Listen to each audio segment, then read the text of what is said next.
Hello, and welcome back to my channel that still has no consistency whatsoever.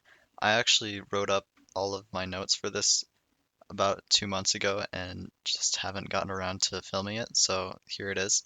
I play Horizon on the PS4, so I cannot get you any footage regarding Burning Shores.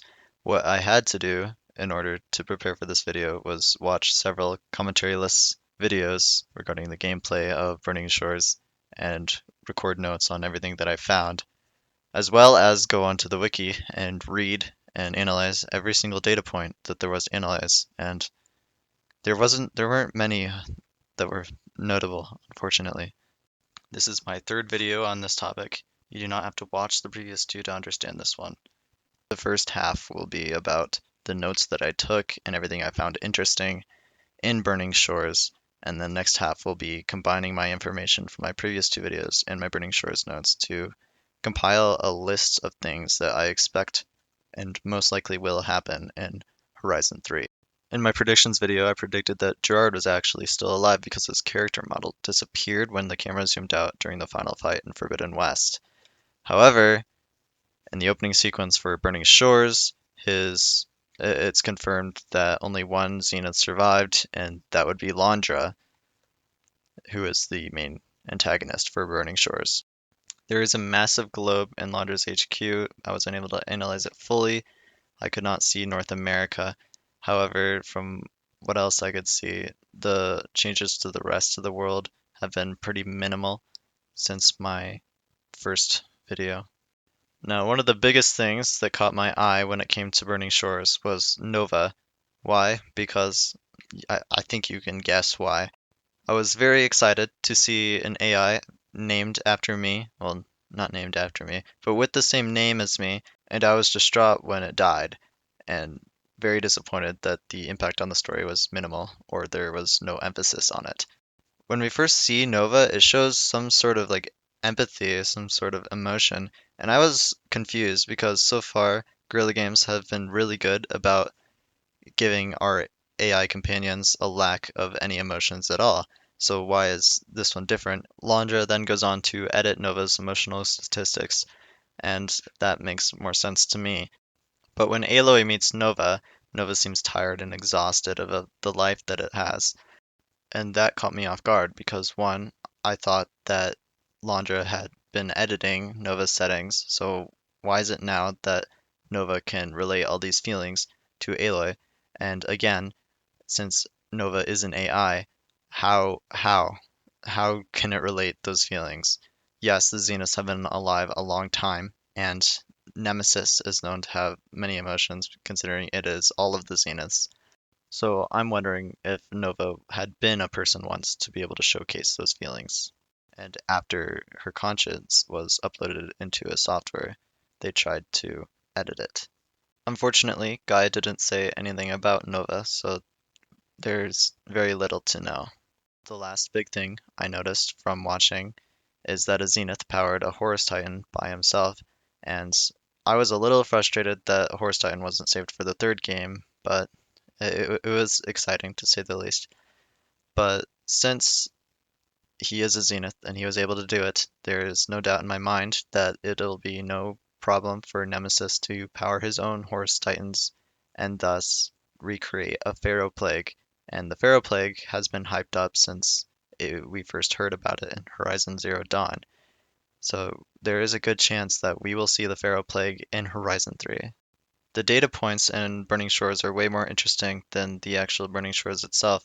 What I'm sure that most of you came here already knowing is the dagger in my boot data point that outlines 5 different companies that may have had something that could combat Nemesis.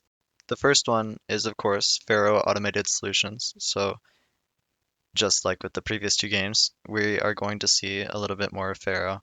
Faro Automated Solutions is responsible for ending the world. I'm sure that they had something up their sleeve that we might be able to perfect and make use of. The second one noted is Metallurgic, who put a lot of their time and energy towards the end of the world into defense mechanisms. The third one is Recorp, which is noted to have interesting weapon research histories. The fourth one is Certainty, and the little description says If I recall, they employed quite a few semi-reformed black hats with interesting ideas about military decryption. I'm not sure how helpful that'll be for Nemesis, because I don't think we really have a chance in hacking into Nemesis. So, I mean, it's here, I guess. And the last one is Gideon, which is implied that it was a Faro Automated Solutions competition until Faro Automated Solutions came out on top.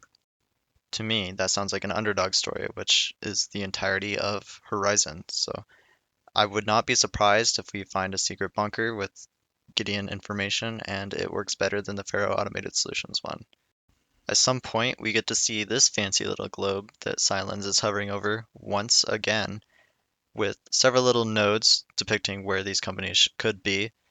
I highly doubt that we will go to every single one of these. We will only go to the ones that the team decides is worth going to, or you'll go to the not important ones first, and then the game will start off with you going to the last two or three. I do think that Vero Automated Solutions would be cool to go back to, and some overlap into the first and second game would be awesome for the map.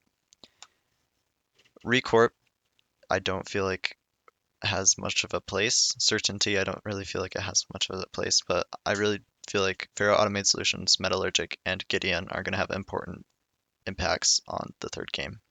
Notice the fact that all of these nodes are to the north of Forbidden West, and thus I believe that I am correct with my assumption that the last game will take place in the Pacific Northwest, with maybe some overlap. The last world data point mentions both Metallurgic and Vast Silver as the AI that came alive and got captured. Silence leaves you a note about his findings at the Zenith base.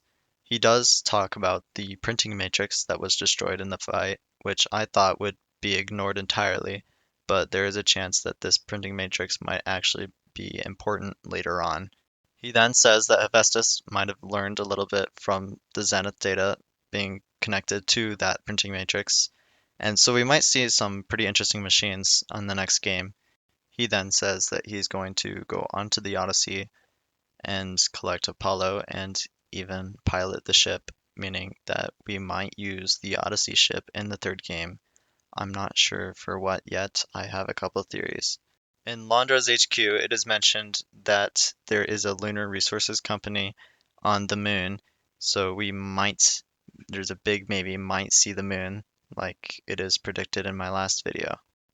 It is mentioned in a scanned glyph that some surviving members, I should say, from Londra's cult want revenge on Aloy from taking their freedom from them. So we might see Aloy getting ambushed at some point by these people. The last thing I found relevant was Bryn's comment that he left in Burning Shores, and Bryn has made an appearance in both my videos so far, denouncing the fact that Aloy is going to die soon. So I was very curious to see what he had to say. So this is what he had to say. I set my eye upon the sigil that reeks of machine oil, and a weary itch raised the hairs about my neck. I was being watched, sure as the sky is up and the dirt is down. Worse, an ominous whisper called to me from the rocks and stones, hissing of secrets and potence, and an ancient ghost rising in the east.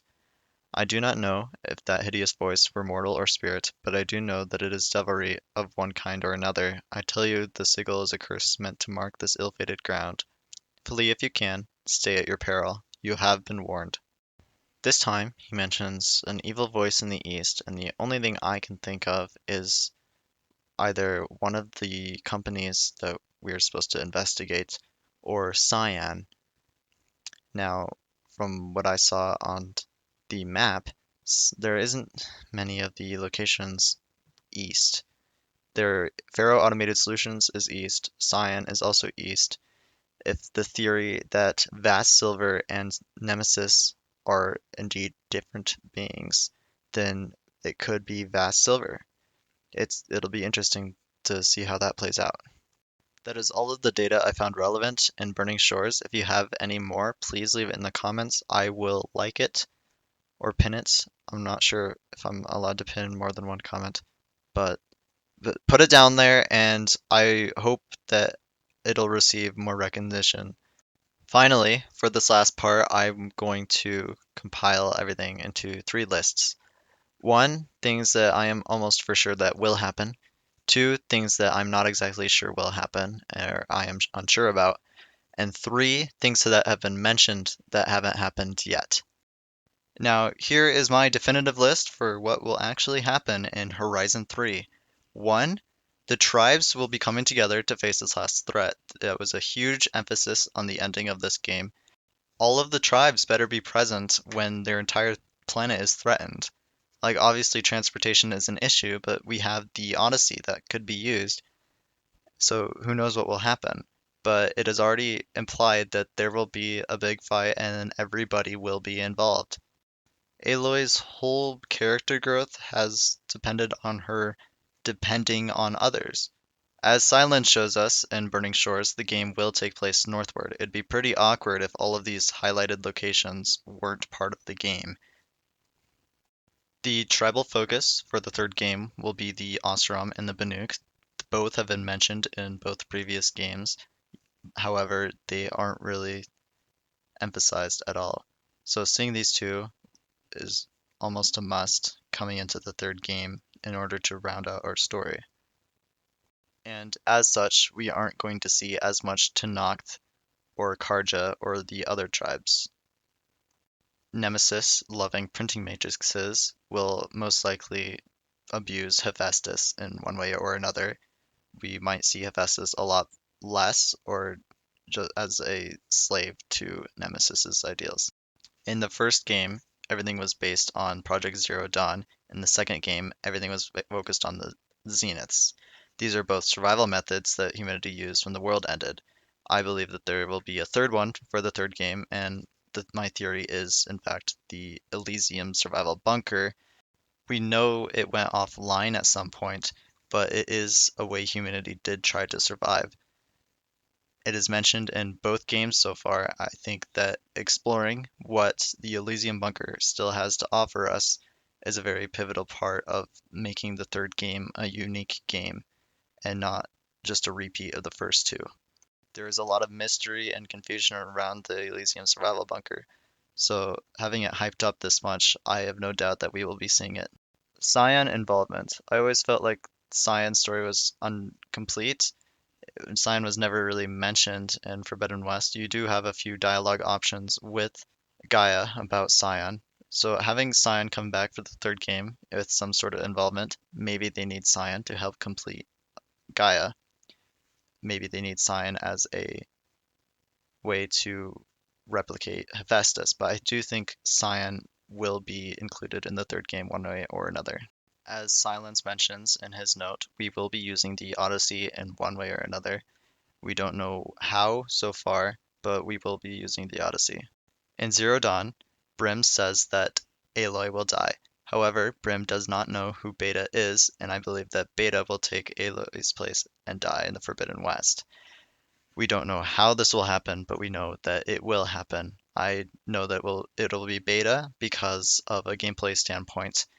In the first game, it teleported us to right before the last quest, after we beat the game. But in the second game, we get to keep playing after we beat the last quest. So I feel like going backwards in that direction wouldn't be smart. It would feel awkward. So I think Beta will be the one to die in the next game. I said in my last video that I believe that this story will give us both the very beginnings and the very ends of the Pharaoh Plague story-wise.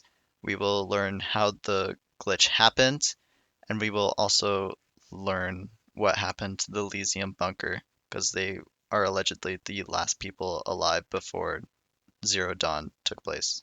To me, it seems like it would be very typical of Pharaoh to blame a glitch. I don't believe that personally. I feel like that's a weird way to like start the entire story. Like, oh man, a glitch happened in the protective robots. Now we're all gonna die. There has to be more to that story. It has been said on numerous occasions that we will be building some sort of Hephaestus for Gaia to help rebalance or re-terraform the planets. I theorize that this will be named Vulcan. I've outlined it extensively in my last video. The Oseram and the Banuk aren't always on the same page. It is noted in both games that both tribes have troubles leading their own tribes, and they kind of do their own thing. So we're gonna have another regala type situation. And finally, we are going to have a Pharaoh Automated Solutions metallurgic or Gideon significance. Like I said earlier, I don't know about the other two. They don't seem as important to me, but these three especially will play a bigger role in the third game. On to the things that may happen in the next game, the things I'd like to happen. Number one, going to South America or the moon. In my first video, I noted how many cauldrons were in the Amazon rainforest, or where it used to be, and even though it is very subtle, I would like to go check it out, maybe for a DLC. Similarly, the moon has been mentioned a couple of times. Now that we have the Odyssey, we might be able to go to the moon for a quest or for a DLC. In each of the games so far, we get around three main tribes. I've already predicted that our tribes for this next game will be Banuk and Ostrom, with others sprinkled in. However, we may get a new tribe entirely. I predicted that we would get a DLC to the homeland of the Quen, but seeing how Burning Shores was mostly Quen, I doubt that we will be leaving the continent. I also predicted that Vast Silver might be different from Nemesis. It is very, very unlikely that Vast Silver is. However, I could see Gorilla pulling that twist. I noted on the fact that Gaia felt incomplete on the end of Horizon Forbidden West because two of the nodes were still not filled, and the whole goal of the game was to fill all of those nodes. I've already outlined that we will be making our own Hephaestus. Maybe the last node could be filled by Cyan or something else. Like I said, a very important part of my last video was the fact that Artemis didn't really matter to the story. All of the other subfunctions did. Hades is a major antagonist, Minerva played the Spire and the base, Luthia is where you pick up Beta, and the three big ones that you could collect over the course of Forbidden West. Apollo was brought back on a whim, and Hephaestus has played the machines the entire time. I wanted Artemis to play a factor into Burning Shores. Unfortunately, it was not, and I'm not sure we will get any Artemis hiding spot information, but it's sad to me to see that loose end. Hades or the Pharaoh Plague making a return. They've both been hyped up for both games. They've both been an important part of both games. So seeing that come to life might happen. I would not be surprised if it does. Everybody I've talked to who has played this game wants Hephaestus to make a dragon. And I see it happening. Dragon is a huge, powerful, mystical creature, and having it be the Thunderjaw or the I forgot what the plasma Spinosaurus was in the second game, but having it be a figure of power and destruction and having it just be in the game would be awesome. Even better if we use our own Hephaestus to make a dragon for our purposes, to take down Nemesis. As we have now seen in Burning Shores, we will most likely see an active Horus Titan in the third game. It would be very disappointing if we didn't, and it would be very anticlimactic for me. I would like to see a derangement cure in Horizon 3. Having the machines become more docile, as Elizabeth intended, feels like a good conclusion to me. However, Guerrilla cannot do that if they want to keep milking the world of Horizon, because the entire point is there are giant machines and they will kill you. But the derangement has been a very big part of both games. They've been mentioned in both games, and even a temporary cure was mentioned in the first game, and there's a whole side quest mission on it, detailing the fact that Gaia can have power over them. If we need the entirety of the Quen over in North America, we may use the Odyssey to transport them. Nemesis, being how powerful it is, it would be a good plot point if Nemesis attacks and hacks Gaia directly in order to corrupt her. That may happen, it may not. We need Gaia for the third game, but having it be a setback and having to earn Gaia back would make sense, because having the base in all of its entirety again feels a little redundant to me. As mentioned in Burning Shores, we might fix the Zenith printing matrix. but that doesn't make sense because the printing matrix is way down south and we would be going north. Finally, having a scattered map would make sense because of that, especially for using the Odyssey to go places. We could have part of the map be in Asia, part of on the moon, South America, the Karja, the Nora. We could have little bits of maps everywhere, and that's how we'd play the game. And there'd be a large one in the north. But yes, that would be convenient for all of the story points. Finally, my last list, what I don't know. Unfortunately, most of this is actually all of this is just Bryn because Bryn is a very confusing character, and technically we still don't know if he speaks truth, but he's the only future teller here. Bryn outlined the fact that a jungle will burn. A jungle has not burned yet. I don't know what jungle he's talking about, so hopefully we'll figure what that's all about in the third game. And in Burning Shores, Bryn said something was speaking from the east, and I assume that we'll figure out what that is eventually. My theory was Cyan, or one of the five companies that we will be investigating. I don't think it'll be something new. I find it very unlikely it'll be something new. If it does, that'll be a surprise, and I hope it fits well with the story. This concludes my overall grand predictions for Horizon 3. I am hope I hope I am right.